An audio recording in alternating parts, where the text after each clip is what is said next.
So while many are fixated on the 30 FPS nature of Starfield, it's important that we know that there are reasons why the game is going to be running at 30 FPS. You make a video like this, people say you're defending a bad game. People say you're an Xbox fan or whatever it is, but I don't necessarily care. However, I basically work on learning game development, teaching myself. So, in learning a little bit of that, it's obvious to me why games of this scale, or games that actually push the envelope, will run at 30 FPS on the consoles.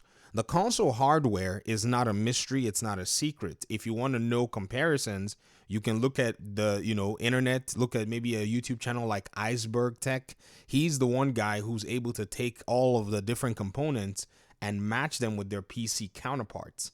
So already we know that the new consoles are somewhere around the mid to low end in terms of the way that they perform. Now, when I say mid to low, I say low because the system in the platform is already locked. Like, you can't really do much for a PS5 or an Xbox. You cannot add a new heatsink. You can't give it more ventilation. You can't add more RAM. You cannot upgrade your CPU, or you can't do some really interesting things that we can pull off on a PC, even though they function somewhat differently in how they deliver their video games. Now, a lot of people are talking about this Starfield issue.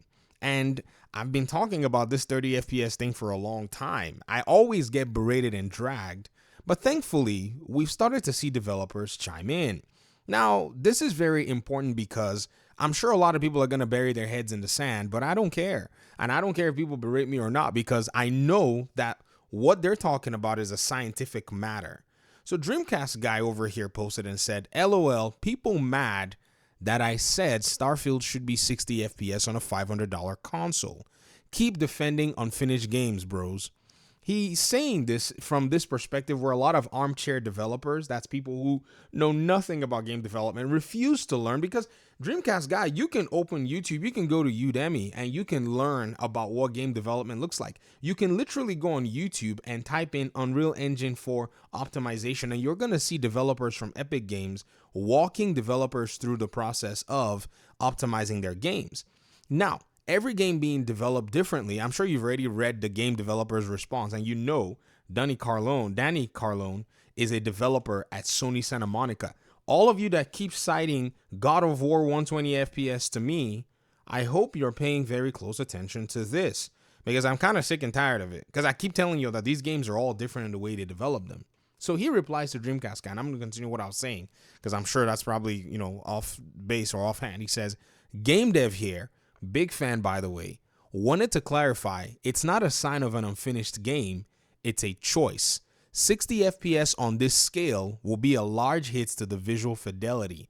My guess is they want to go for, and this is a guess, so he makes a clarification from a game developer perspective, then he makes a guess. He's not developing the game, so it's good that he's actually providing this caveat. He says, my guess is they want to go for a seamless look and less, in quote, pop in. And of course, your right to dislike the choice.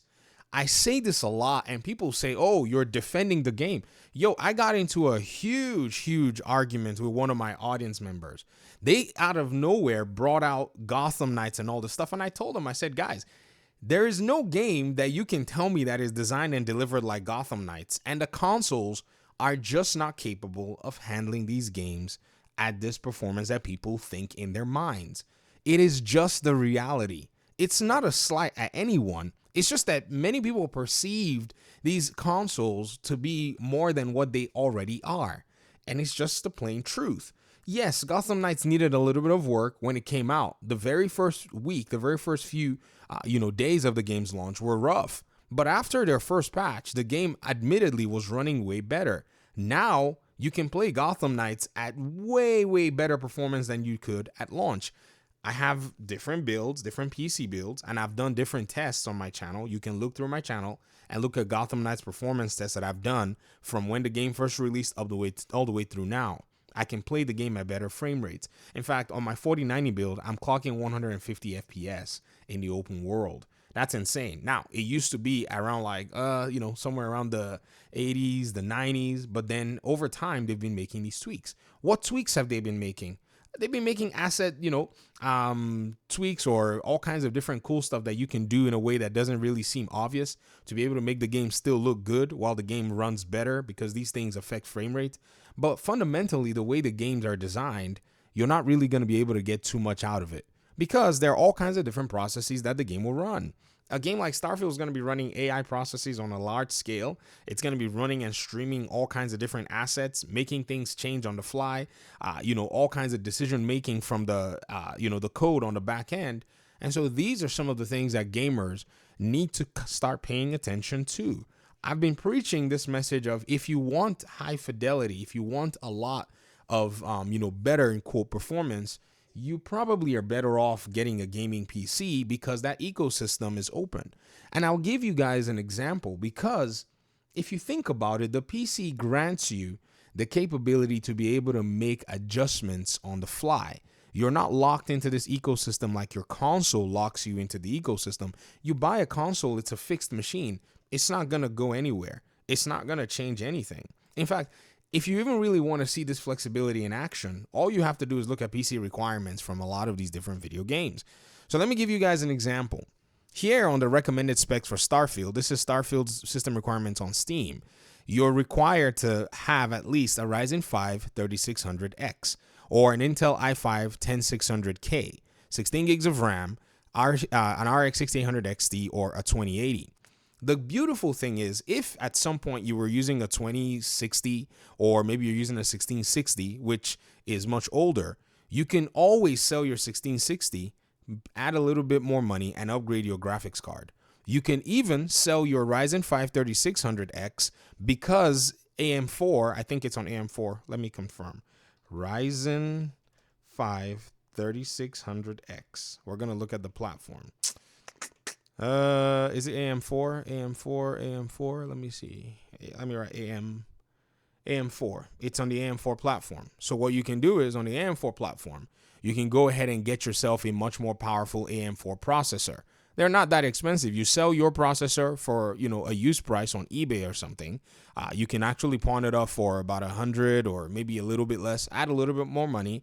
Basically the same amount of money you're going to use to upgrade to a PlayStation 5 Pro, which is in production, and you get basically on the recommended specs and be able to bump up your performance.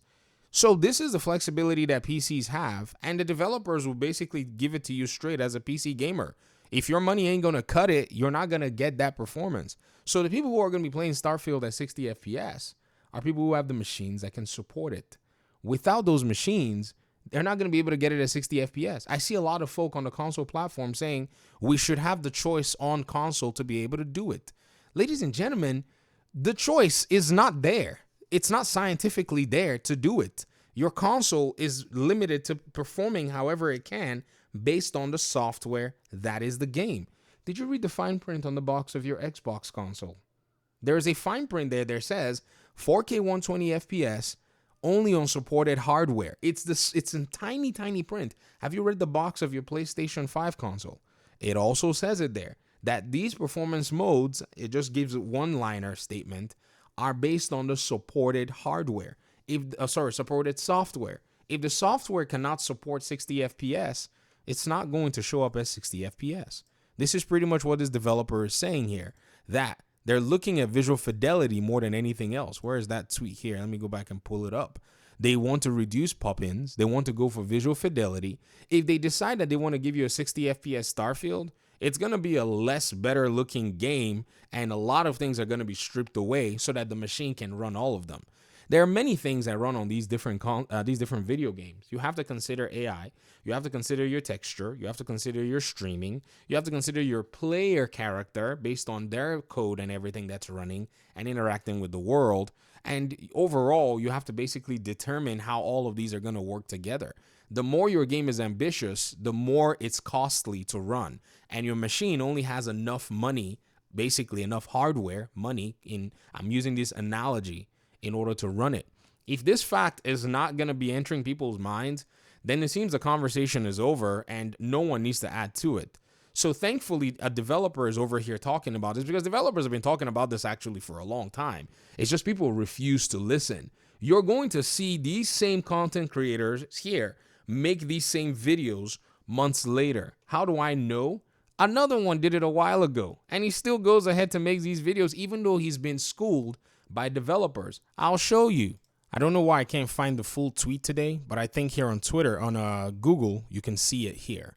So this conversation I've cited in other videos, so I guess I can link a video where I've cited it. Frederick Thailander is basically having a conversation with Youngye about Outriders, why it's an online-only game. And Frederick Thailander provides a little bit of a background as to why these games are run online in order for them to be able to use the servers to help with performance. And this was in the PlayStation 4 era, where a lot of these games were coming out on, like the Division, because Frederick Thailander is a Division developer. He's also working on the Star Wars game. He's a lead gameplay designer on Star Wars Outlaws, but he worked on the Division 1 and the Division 2. He's basically talking about all this stuff in terms of this game to say, reminder, a game forcing online, even for single player, might actually, use the servers to run part of the game. Devs couldn't just allow offline. The game wouldn't run. It will have to be optimized to the point where the console couldn't also run the server parts. See, if you think about it, even if you look at Starfield, Starfield needs an interconnection. I don't know if many people are talking about the 60 and 30 FPS. Wait till they scroll down and realize that there's actually an internet connection needed. To run a game like that is not going to be simple for these machines to be able to do. So the more the game is complex, the more you're going to need more hardware power. The one game that was able to pull off a very complex, ambitious game locally, for the most part, was Gotham Knights. When I ask people to show me a game that is in this category made like Gotham Knights and runs like Gotham Knights, they can't find any. It's not like games like that are not there. It's just games to the scale of this is very hard to find. Many developers don't do it. They would rather use an external online system to go about it.